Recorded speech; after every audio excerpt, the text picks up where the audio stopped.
如果在使用的过程中，我们把这个提起来以后，正常情况下就是花洒要流水，但是如果我们提起来以后，花洒还有下面的这个水龙头一起在滴水，那么问题就是可能出在里面。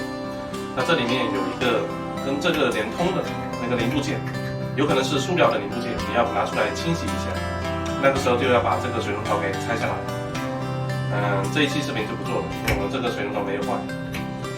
把那个里面的零部件取出来清洗一下，如果问题解决，那就 OK， 放回去。如果问题还没有解决，就把这个水龙头换一下。